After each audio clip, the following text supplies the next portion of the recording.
Olá, crianças, tudo bem com vocês? Estamos de volta à nossa aulinha de ciências, onde nós iremos pegar nosso livro 4, que estamos trabalhando, página 114, e vamos abrir para trabalhar um pouquinho e vamos falar das transformações dos materiais. Estamos no módulo 13, então vamos olhar o que nós temos aí na página 114. Bom, eu tenho aí o leite, vários tipos de queijo, não é? Então, acho que nós temos aí requeijão também. Então, nós temos queijo, né? O leite e os seus derivados. Nossa, mas o que é derivado, professora Gi? Derivados são aqueles alimentos que vêm de outros, como por exemplo, olha, o queijo. O queijo ele não é feito com leite, então ele é derivado do leite, tá? Nós temos também alguns iogurtes, né? Que são feitos com leite. Nós temos também o requeijão, que é feito de leite, certo? Então, nós temos vários queijos que é feito com leite. Então, a gente fala que ele é derivado do leite, tá bom? É isso que é derivado, que vem daquilo. Então, aqui está perguntando assim, olha, qual é a relação entre os elementos da imagem? Aí nós temos vários tipos de queijo, olhem só. E a relação entre eles, gente, é que o leite, ele faz todos esses alimentos aí, né? Ele faz todos esses alimentos aí. Então, o leite ele é usado tanto no queijo mais mole, como no queijo fresco, como no meia cura, né? Como no queijo para ralar. Então, existem vários tipos de queijo aí. Como esses alimentos são produzidos? Gente, eles são produzidos a partir da transformação do leite. O leite, de alguma forma, ele vai se transformar e virar queijo, não é? Porque ele vai ser misturado com outros ingredientes. E daí ele vai virar o queijo. Então, o leite, o queijo, ele vem do leite, ele é derivado do leite, né? É possível obter leite a partir dos alimentos como o queijo? Não, gente, eu não posso. A partir do momento que o queijo virou queijo, ele nunca mais vira leite. Ele vai virar um queijo velho. Se ele for demorado, ele vai estragar, né? Principalmente os queijos frescos, aquele molinho branquinho, o que acontece com ele? Ele é muito fácil de se perder, né? De estragar nas nossas geladeiras. Então, o queijo branquinho, o queijo fresco, ele tem que ser consumido com mais rapidez. Ele junta um pouquinho de água. Então, a gente tem que tomar esse cuidado, né? Quando você vai comprar os queijos, assim. Tem queijos que a durabilidade é maior. Tem queijos que podem ficar fora da geladeira. Mas o queijo fresco, ele não pode ficar fora da geladeira. Ele tem que ficar sempre na geladeira. Bom, vamos na página 115 aí. O que nós temos nesse primeiro momento? Nós temos uma maçã. Observe a imagem a seguir e, na sequência, responda às perguntas. Então, aí eu tenho uma maçã. É uma maçã, aquela meio verde, né? Daí, o que acontece com a maçã verde? Essa é a maçã verde, não é a vermelha. Mas ela começa a amadurecer muito, olha lá. Daí ela fica meio amarela. Daí, olha a terceira maçã que eu tenho aí. Já começou a morrer, né? Depois a quarta, ela já está bem ficando ruim. E a quinta, ela já apodreceu. Então, é assim os alimentos, né? Eles se perdem. Nós precisamos consumi-los dentro da data. As frutas, né? Elas apodrecem. E elas não conseguem voltar ao seu momento, o primeiro momento, que é ela ficar boa. Ela vai sarar, ela vai ficar boazinha, eu vou poder comê-la? Eu não vou poder comê-la. Então, na página 115, nós temos 3 perguntinhas e a professora Gi fez na lousa 2 as respostas. E agora nós vamos pensar juntos e ver se estão corretas essas respostas, né? Número 1. O que a imagem mostra? Então, a tia Gi escreveu lá. Ela mostra uma maçã em diferentes estágios. O que quer dizer? Bom, ela primeiro está madura e ela termina como uma maçã podre, não é verdade? Então, assim, ela está em vários estágios aí. Na verdade, ela começou boa, daí ela começou a amadurecer, daí no meio ela amadureceu demais, daí ela ficou meio murcha e por último ela juntou até ela ficou podre, ela apodreceu, né? Então, a imagem mostra uma maçã em diferentes estágios. Como tem outros alimentos também que acontece dessa forma, não é? Número 2. Quando uma fruta apodrece, é possível que ela retorne ao seu estado inicial?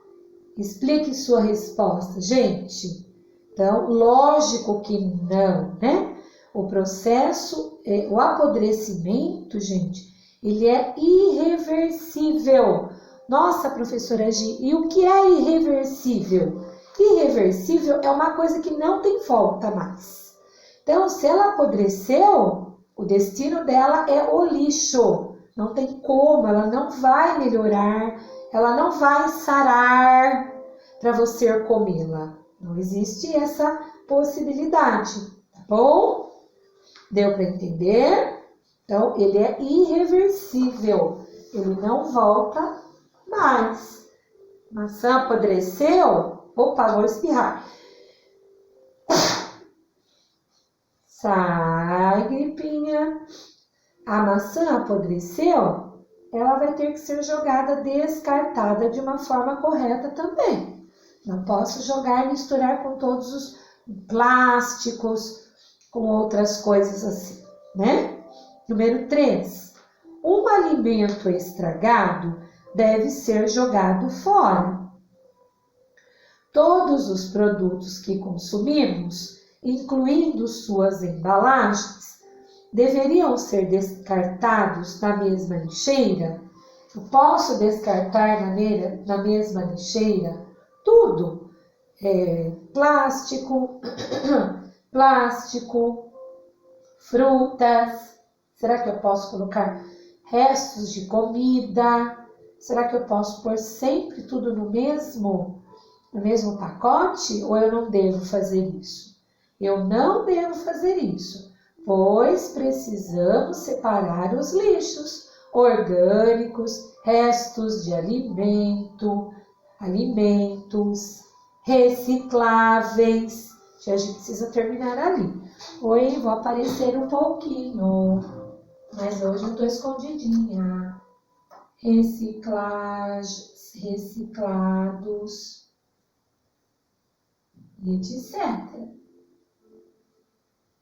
Então, a gente tem que separar os vidros.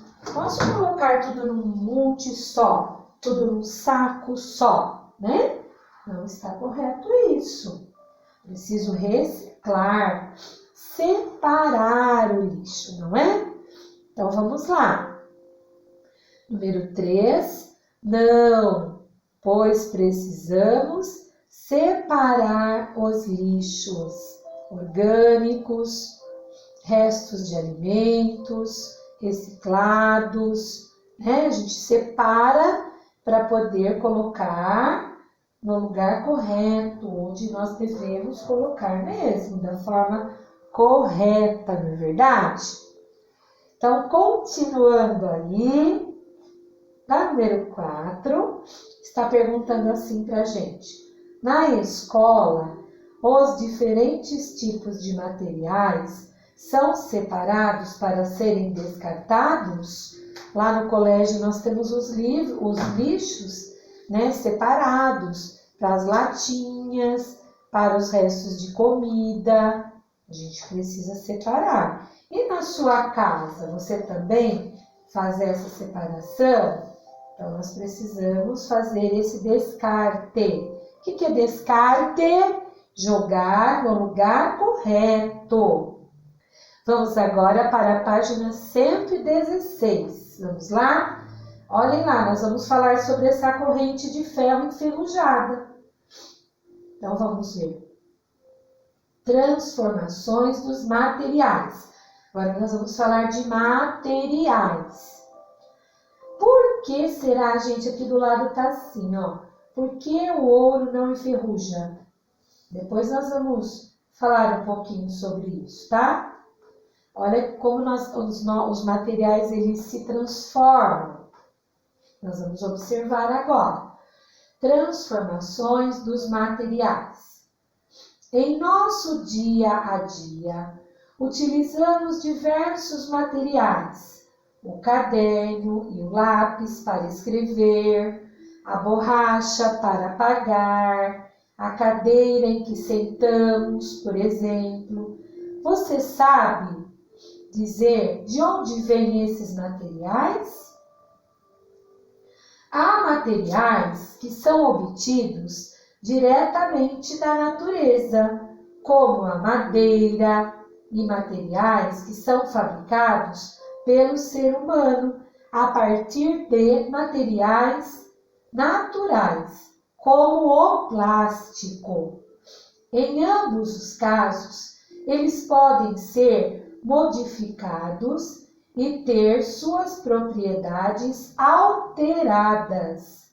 Quando isto ocorre, dizemos que aconteceu uma transformação. É possível modificar as características físicas de um material, como a cor, forma e textura, e também suas características químicas.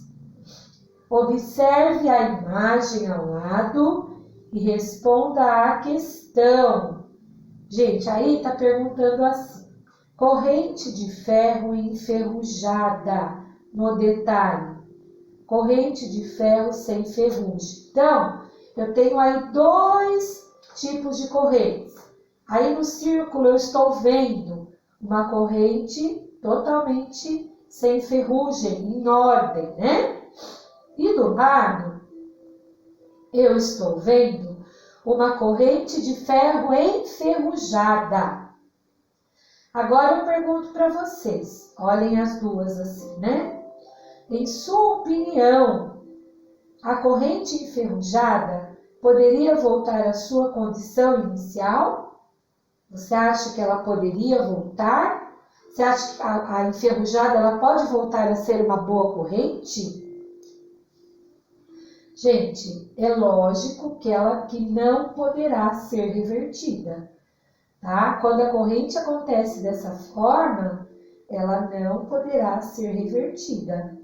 Então, vamos escrever aí, não, no caso da corrente, viu, gente? Não poderá ser revertida. Eu estou falando da corrente, viu, gente? Não poderá ser revertida. No caso da corrente. É irreversível, não tem como reverter. Aqui embaixo está perguntando o que é ferrugem. A ferrugem resulta de uma reação entre o ferro e o gás oxigênio do ar. A presença de água é fundamental para que essa reação aconteça. Mas o objeto nem sempre precisa estar molhado para enferrujar. O contato com o vapor de água presente no ar atmosférico já é suficiente para a formação da ferrugem. Por isso que nós vemos alguns materiais que são assim de alumínio, né? Com ferragens assim, e que a gente vê que ela enferruja, porque o próprio ar ele é úmido e essa umidade do ar ela faz com que o material acabe enferrujando, gente. Agora, o material que ele está na chuva, com mais facilidade ainda, vai acontecer de enferrujar. Com mais facilidade ainda, vai acontecer esse enferrujamento, tá bom? Vamos na página 117 agora. Nós vamos falar de transformações irreversíveis, aquela que não tem volta mais, tá? Página 117, olha lá. Nós temos alguns alimentos aí. Vamos lá? Quando um material é modificado e não é possível que ele retorne às características originais, dizemos que ocorreu uma transformação irreversível ou permanente. Irreversível, não volta mais. Existem algumas características que possibilitam o reconhecimento de uma transformação irreversível. São elas. Vamos ver quais são. Então, nós temos aí 4 itens. Então, o que acontece para que o material se torne irreversível? Olha o que acontece. Primeira bolinha vermelha. Liberação de calor ou de gases. Olha lá. 2. Emissão da luz, a luz do sol, né? 3. Alteração da cor do material. Então, a transformação começa assim, começa a ficar diferente, né? O material. A alteração do peso do material.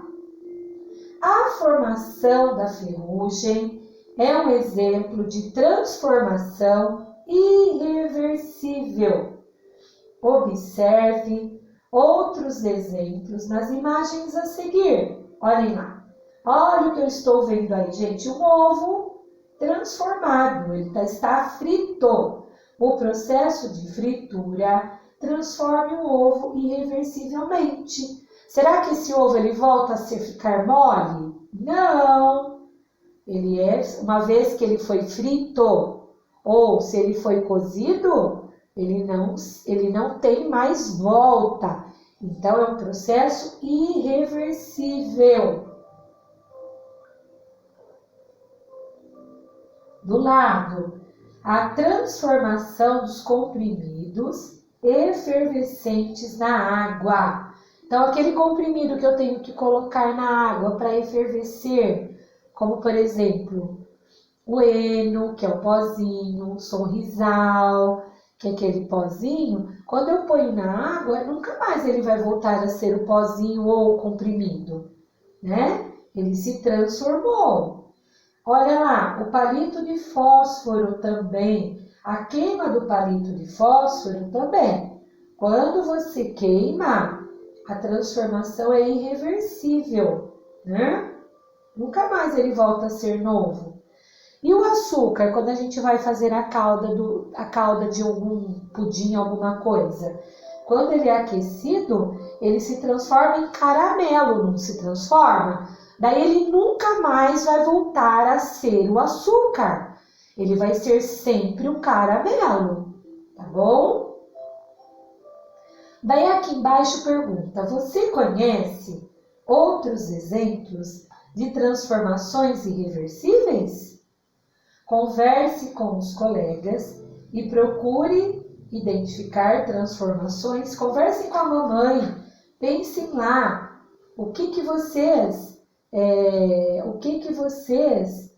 quais outros materiais, né, que vocês têm e que são irreversíveis, que não tem volta mais, né? Por exemplo, quando você transforma, tá? Por exemplo, você cozinha, você tem o feijão. O feijão não são os grãozinhos duros? Depois que você cozinhá-lo, ele vai ficar grãozinho, mas ele vai se transformar, ele vai estar cozido, não é verdade? Vai estar cozido. Então, olhem só. Então, ele se transformou, não é verdade? Ele se transformou, tá bom? O cozimento dos alimentos, ele modifica os alimentos. E quando você cozinha, uma vez que cozinhou, não vai ter mais volta, não é verdade? Vamos finalizar na página 118 agora. Transformações reversíveis. Agora nós vamos falar de transformações que dá para voltar atrás. Nossa, vamos ver qual é, hein? Quando esse tipo de transformação acontece, o material que foi modificado pode voltar a ter as mesmas características que tinha antes da transformação. Olha que legal! Neste caso, dizemos que a transformação é reversível. Então, irreversível é quando não tem volta. Reversível, com R só, é quando tem volta, certo? Neste caso, dizemos que a transformação é reversível e que não altera as propriedades do material. Por isso que ela reverte. Observe os exemplos a seguir. Vamos lá. Eu tenho uma lata de alumínio amassada e ela pode retornar ao seu estado inicial, sem que suas propriedades sejam alteradas definitivamente. Olha que legal! Olha que legal! Do lado eu tenho a transformação de uma barra de chocolate em chocolate líquido. É uma transformação que pode ser revertida. Ela pode virar barra novamente. O derretimento do sorvete é um processo reversível também, porque ele pode virar novamente o sorvete. O gelo derretido pode congelar novamente.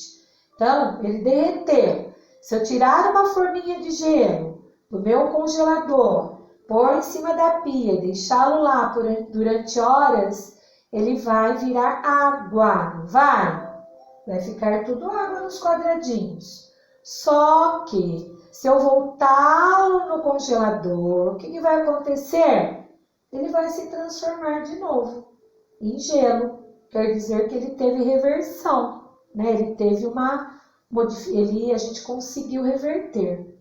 Para finalizar, analise as situações abaixo e marque apenas as transformações reversíveis, aquela que nós podemos reverter, mudar. Uma lata de refrigerante amassada, a queima de madeira de uma fogueira, a formação de ferrugem em um parafuso ou a transformação de água em vapor. Então, o que nós podemos reverter aí, gente? São dois itens. O primeiro quadradinho e o último quadradinho, certo? Fiquem todos com Deus, espero que tenham gostado de nossa aulinha. Até a nossa próxima aula, crianças. Saudades, fiquem bem, viu? Saúde para toda a família. Um grande beijo.